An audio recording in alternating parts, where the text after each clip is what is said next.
ready? So, this group, why don't you come with me? We're going to start upstairs.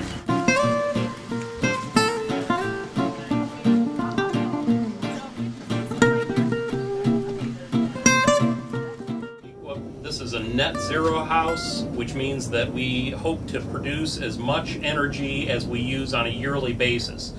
But instead of having to invest in all of the expensive and complicated battery systems or energy storage systems here, we're going to feed power to the grid when we have extra power and take power off the grid when we don't. So, and there's a net metering agreement with Pepco that says that they'll take the power, and our meter will actually run backwards during the time when we're supplying power to the grid.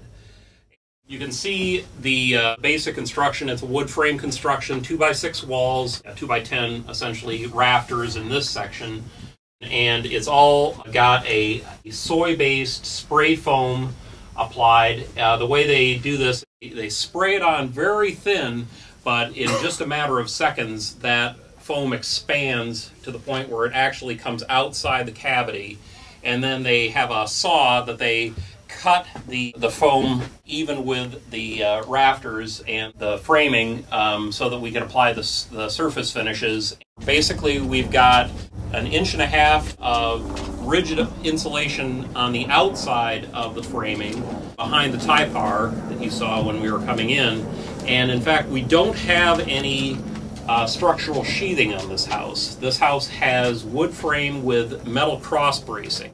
The rigid insulation actually acts as the sheathing. It gives us about an R7 on the outside, which means that there's no thermal bridging. There's no studs or anything like that to let the heat through that outer layer. The walls add up to about an R32 insulation factor, and the roof R50. Give everybody, does everybody have a handout?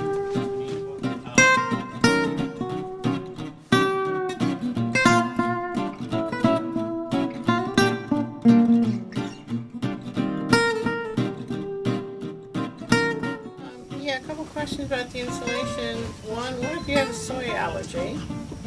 And two, if it's biodegradable, will it biodegrade inside the house? Yeah, it's not going to biodegrade inside the house, partly because the walls are so, we've made sure that there isn't a big opportunity for condensation or moisture to get in. Mm-hmm. Most biodegradable products have to have a catalyst in order for that to happen. Right. And so it's usually air, oxygen, or sunlight.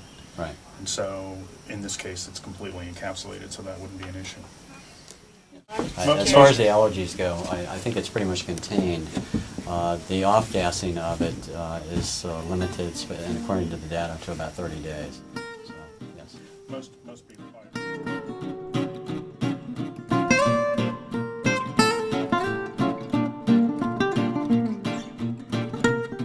We had a test yesterday, which is required part of the LEED certification.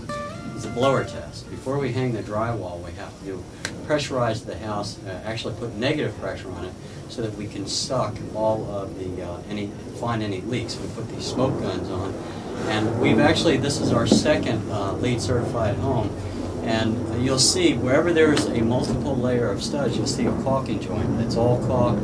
Even the sill plates here, we use that sill plate that goes on top of a foundation. Does everybody know what I'm talking about? A sill sealer. We put that down, and then we'd stand the walls up on top of that. On everywhere there's a partition, you have that. So the guy put the blower on there yesterday trying to create negative pressure. The fan almost came to a complete stop. He thought his mechanical equipment was broken. He took it off, he took it outside, and he's like, puts it back, he's working fine. He says, so he put it back on, and it stopped again. He says, oh my God, well now it's like a rubber band. He says, well let me try the other direction. He hit the other direction, and it blew the fan right out the door. This house is tight. It's the tightest thing I've ever seen.